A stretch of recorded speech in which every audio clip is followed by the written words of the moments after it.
called Hitsound. I'm a record producer, software engineer, music coach, A&R executive, and every other stuff that you get fired out later. Nice to be on this live, bro. Like this like the reason why I decided to join this live is because it's the structure. I like the fact that you are so enthusiastic about music business and like minds. We always align. So it's an honor for like you to invite me here. I'm so happy to be here. Thank you. Thank you so much, my boss. So, we're here to talk about the evolution of music. I'm a young boy, but I knew when I was growing up, it was very safe to listen to music. Very, very safe. Even if we know that growing up, they still had some explicit side of music. But I'm here in the UK now, but I can really tell you that the industry is shattered. Yes. So I might not be like an OG to say what I'm saying now, but I listen to music while growing up. I have a son now. I'm scared to play music around my kid. Oh, see, I'm going to right now. The reason why I'm using the UK is because was it 2 days ago where I work because we listen to the radio and the likes. So there's a song I used to even sing. I didn't even know the lyrics of the song. Only for me to ask one of my friends that I like this song. I like the way the song is like. What are they saying? Because they play that song every day in the radio station. Bro, you need to hear what this guy said. They play this music. Because here in the UK, people like listening to the radio, unlike Nigeria. Yeah.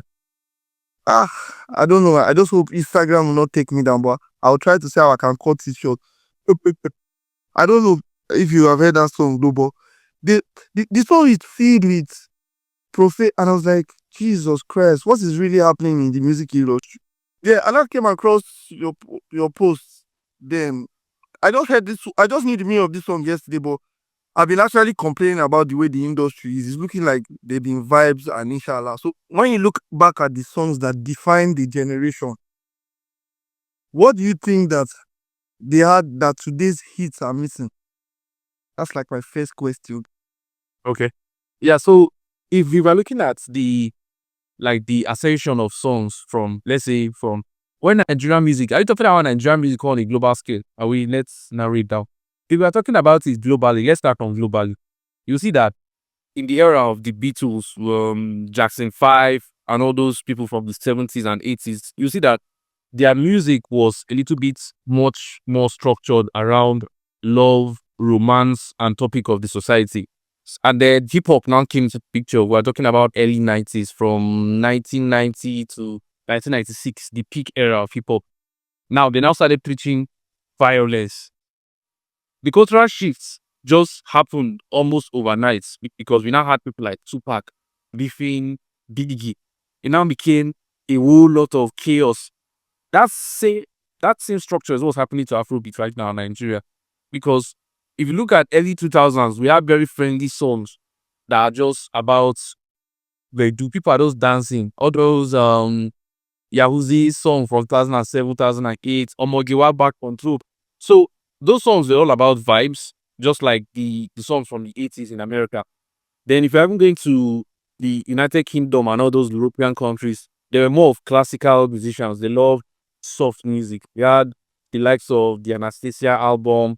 We had the likes of who will I even use as example. But yeah, the Beatles and the rest. So now this cultural shift is not even our fault. It's all within our control. If you look at the eras, things have changed. The retention algorithm have changed. Look at Wizkid, for instance. Wizkid is big, but he's trying to make songs a little bit shorter than before. If you notice, their songs are around 2 minutes, 10 seconds. Yeah. And it's not even their fault, it's because of the audience. What happens in music is it's either you adapt or die. Everybody knows that law. You adapt or die. So the likes of Michael Jackson, you look at the song that Jackson made from like 2005 till he died. May his soul rest in peace. You notice that the pattern has changed. He wasn't singing about the things he was singing about before. Because now, during this newer era, there were things about global warming. Yes, there are things about crises, wars. We are singing about like the healing of the world. So I would say things have not really changed. It's the circumstances that have changed. Look at Nigeria in a way that from 2024 to now, the kind of songs that have been coming out are like useless lyrics. There's no substance. You can't even these two lyrics from that song. But you see that particular line, it sticks to your head. So I would say the change in music is not really visible because the audience have changed. The Gen Z culture is becoming more rampant. People like us that were probably born in like above, like before the 2000s, you see that 19 was cased.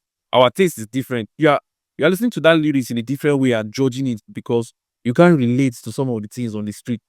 Can't feel it. So imagine people that were born in 2004 till now, they will love it because you can't explain to them an era that is gone, the cassette era, the disc era. They won't even understand. Then the radio era, you say you guys listen to music. It will take somebody that knows the taste of music to be listening to music from a public space. Those people lose AirPods. They just listen to Apple Music, Spotify. So you see now the other factor that is coming the change of the era is the streaming platforms. They promote more of songs on demand. So we can't really control it. You can only just appreciate how far the music has gone. Wow. This thing that you just even said now, me, I feel that apart from the Gen Z artists that are growing up, coming into the industry, also the Gen Z managers are even the problem. Because there's this thing that they always say is look for a catchy phrase. Look for a catchy phrase. I was watching a video one time of two Baba and some two people. They were in an interview. I can't remember the two people. I think Majid Fashek. And they were talking about I think I have video on my other phone. And Majid Fashek was saying this generation, you people sing rubbish, you know, too like rubbish. This jazz music. I don't know if you have heard it. Yeah. Yes. And I'm saying, gone are the days. See what's like, for example, see what's happening in Nigeria. Yeah. I remember then when I was growing up, his music they used to speak to the government.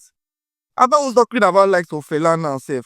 I'm talking about likes of Idris Abdul Karim, likes of Sam Sultan, may God rest his soul, likes of African China, likes of all those people. But now, if you are not singing about, yeah, I want to be raw in this thing because I'm really annoyed. If you're just thinking about drugs, see, I always respect people's art, but you see now in this industry, it looks like if you want to blow, you have to Yes. say nonsense. Why is it like that? So basically it's because, like I told you, times have changed. So there is no topic of interest. Like, how should I put it? So now look at it from this perspective. Imagine the way the music has been spoiled, right? From like, I think the music industry in Nigeria started destroying itself after COVID. And it's not only the music industry. This thing we're talking about is inside gaming industry. It's inside sports. It's inside entertainment in general. It's not the fault of the musicians, it's the fault of demand. So if we're looking at demand and supply, if you sing a song about romance and love, now you are going to suffer. If I ask you now, let me ask you a very, very friendly question. Yes. Tell me one romantic love song that you've heard in the last 2 years. You know that was the next question I was going to ask you. The way asking me back now. I won't lie, that's like the next question I was going to ask you. But any romantic song, You see? You see? can't remember. The fact you have to scratch your head, think of it, it means the demand for it is down by at least 75%. So most of the Gen Z managers, I've worked with a lot of managers. Why they keep saying things like catchy phrases because if on TikTok you have 45 seconds to prove yourself, sometimes 30 seconds. Which kind of song you won't sing where you get meaning for 30 seconds? Let's tell ourselves the truth. If you look at old songs, some of them only the intro takes 4 minutes. Oh, Ah, I'm happy you're saying this. Only the intro. So you see, there have been music, those songs, there have been the music because of the quality of the instrumentation, the message. Fella plays dun, dun, dun, dun, dun, dun. You hear instruments, you hear his backup singers carrying up and building the song up. But you see now, I'm a producer, right? I produce songs. Uh Over time, we are told to not make our intro as long as 8 bars. It's supposed to be 4 bars. So for the fact that it is 4 bars, 4 bars is literally like 6 seconds or so. It was it Yeah, if you look at the structure, you see that they are like, okay, sorry, let me put this in. My charger is not charging. No problems. Okay. So if you look at the structure, you see that the retention is very slow and dead. So most people are making decisions of the fact that people don't consume long songs. People don't consume love and romance. People look, just want to feel happy because the world is a sad place right now. People rather listen to Abego, Abego, Abego, Abego than somebody talking about when I started in 2004. Nobody cares about your story. The storyline is born, it's obsolete.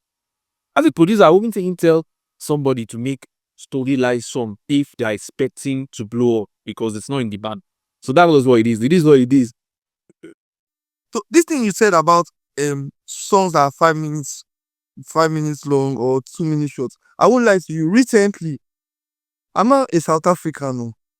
Yeah. But I started listening to South African songs. You know why? Sometimes I don't really understand their language, oh. But there's this new guy now, this Jazz World guy. So I went to check his what they call it, his catalog. Yes, his catalog. So then I just go to Google and say, what's the meaning of this song? I don't even need to understand what this guy is saying, but you can feel the emotion in what the guy is saying. Yes. Notice these guys, their songs are 5 minutes long. Yes. I understand South Africa because what you are trying to even explain to us now, I'll tell you that these South African guys are doing a lot of it. Number one, they are proud of their language. Yes. Number two, they, even if we know most of their stuff is beats, they make it long and Yes. it is relatable. Yeah. Not to downplay Marvel or anyone, oh, but sometimes I used to wonder, my body na meat pie, or I tell my lady, "Ah, your body na meat pie." Like there's no substance. It's like they're downgrading our minds to. Yes. So as a producer, do you feel pressure from the industry to chase virality over depth? Yes. Yes. Now, if left to me, the kind of songs I want to produce are mostly songs that have cinematic feel. We are talking about ambient music or electronic music. But considering the fact that I'm in Nigeria and I make Afrobeats right now is not around those zones. So it's good to be dynamic, but like I said, everything is solely based on demand and supply. People don't demand for the kind of thing I like. So as a businessman, which there's a word that is floating online, it's called the commercialization of music. They commercialize music. Yes, sir. Music is not for the love anymore. Let me give you as how dark it has gone. I can randomly go outside, find a very uninterested person that don't want music at all, and make them a star. Why? Because I can invite a songwriter to write for them on the beats I produced. So once they record the song, I gift them, we record for like 3 days, we make one song. All I need to do is to pay for promotion and they'll go viral. Now, which brings me to a part where why music does not have substance is because your success is being rated based on virality. Yes. You see, in the past, there were no album days. There was nothing like social media. We needed to go to Alaba. We needed to go to places like CD World to buy cassettes. I remember when I was much smaller, my dad used to buy these cassettes for his car. They always has cassettes. If any new song come out, the way he gets through it is if his friend tells him that somebody have dropped some, he will go and go and buy it from the road, or I don't know where he gets it. So without imagine people's success not get tied to an algorithm. Right now, somebody like, let's say, the most viral artist in Nigeria, which I don't want to call his name, is blown because of the marketing budgets. That's what happens when you commercialize music, which means the success of music now is built on virality and commercialization of music. So you don't even blame them. The substance you are looking for, you can find it in old music, which what's happening now is major labels are investing into old catalogs from the 70s, 80s, and 50s. Oh, I told this thing good. Oh. I said, yes, they're investing in it. They know that substance is there, and the millennials are looking for substance. So what they are doing is they are letting their artists sample old songs. But because of copyright issues, they are making, like for me, if a label hits me up and say, oh, they want me to do so and so, I can apply my creativity and sample and also did it. I can sample a and Bolivar the Pope. That way, I keep the feeling of the millennial era and I mix it with Gen Z. Like Charlie Pop Dignity is. Oh, you well then. So you see, a lot of people from Benin resonate with it because they know the song, but it's now an Amapiano version. So trust me, like there's nothing we can, like I told you, there's nothing we can do about it. The only thing we can do is we need to now be very careful on curation, like what we curate to listen to. If you love Amapiano, then the album gives you Amapiano playlist. But low key, what I feel is in a short while from now, just as I was happening in the music industry, people will stop paying attention to these new age artists. They'll start going back to the Soviet songs. Because you see now there's this alt culture of people going back to the Y2K era, 2000s. They are dressing like them. They are talking like they are making their hair like them. So you notice dreadlocks is even gone. People don't used to do all those things again. It's like if the set is happening. So we only can watch and see how far I can go for it.